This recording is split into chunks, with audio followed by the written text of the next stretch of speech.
15 साल हो चुके हैं अभी जो है इस हमले को। तो आपको लगता है कि सही मायने में न्याय मिला है आपको?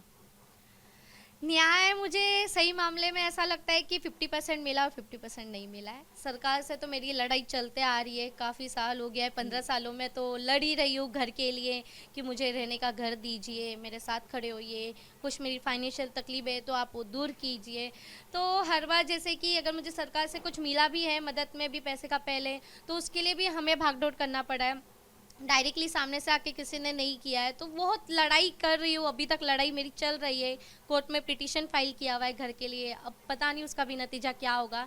3 साल से वो अभी तक कोर्ट में ही अटका हुआ है। आपको कोई वादे किए गए थे क्या सरकार की तरफ से कि आपको घर दिया जाएगा या कोई फाइनेंशियल एड दिया जाएगा? वादे तो काफ़ी आए थे, कुछ सरकार के तरफ से आए थे, तो कुछ दूर के तरफ से आए थे, कुछ बड़े बड़े लोगों के तरफ से आए थे, कुछ मीडिया के सामने बोल देते या पीछे मिलते तब बोलते कि हम बेटा आपके लिए करेंगे, दूसरे दिन आप उनको कांटेक्ट करो तो बोलते कौन बेटा, हम आपको जानते भी नहीं।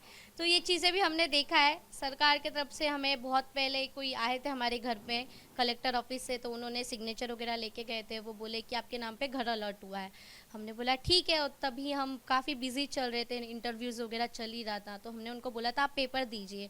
तो उन्होंने बोला हम आपको दूसरे दिन आके देंगे। जब उनको हमने पेपर के लिए मांगा, फ़ोन किया, तो बोलते हम आते आते करके पहले दिन बोलते हाँ ठीक है हम आके आपको दे देंगे, बाद में कॉल करते तो बोलते सॉरी रॉन्ग नंबर, आप कौन हो। देविका, मैं पहले भी आपसे मिल चुका हूँ और पहले आपसे जो मुलाकात होती थी कि एक सांता क्रूज के बैंड्रा में इनफैक्ट छोटी सी एक झुग्गी में आप रहती थी, अब यहाँ पर आई हैं। किस प्रकार से आपका जीवन निर्वहन हो रहा है? कैसे क्या ये घर आपने खुद ने लिया हुआ है या रेंट पे है? क्या है, पूरी कहानी बताइए ताकि लोगों को भी समझ में आए कि आपके जीवन में क्या कुछ चल रहा है। देखिए, सबसे पहले तो मेरी एक बात है कि मैं पहले तो चौल में रहती थी, अब इनफैक्ट बिल्डिंग में आई हूँ। लोगों के पास कोई ऑप्शन ही नहीं छोड़ा है, हर जगह पे चौल तोड़ दिया है, तो इंसान जाएगा कहाँ पर।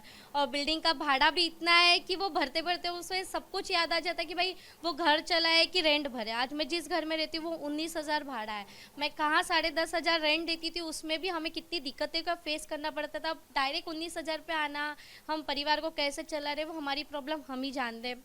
ये भी रेंट का घर है, अभी तक मेरा खुद का घर नहीं है मुंबई में। मैं उसी के लिए ही कोर्ट में लड़ रही हूँ, पिटीशन फाइल किया हुआ है। मेरी सरकार से बस एक ही है कि मुझे आप रहने की कहीं व्यवस्था कराइए। उसके अलावा मैंने उनसे कुछ नहीं बोल रही हूँ कि आप मेरी मुझे ये करके दो वो करके दो, मेरी ऐसी कोई डिमांड नहीं है।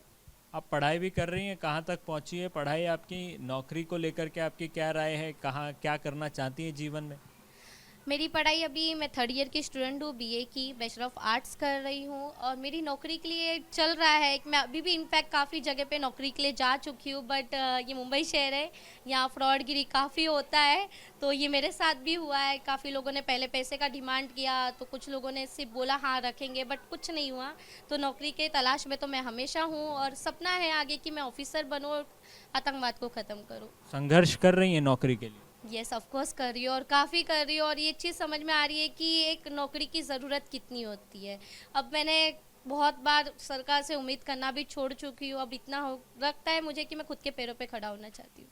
बहुत बहुत शुक्रिया हमसे बात। Thank you. Devika Rotavan, the victim who survived the bullets of Ajmal Amir Kasab, has a lot of dreams, in fact. But at this point of time, after the 15 years of this very brutal attack, Rotavan is still, in fact, struggling for a home, for a residence, and for a stable job.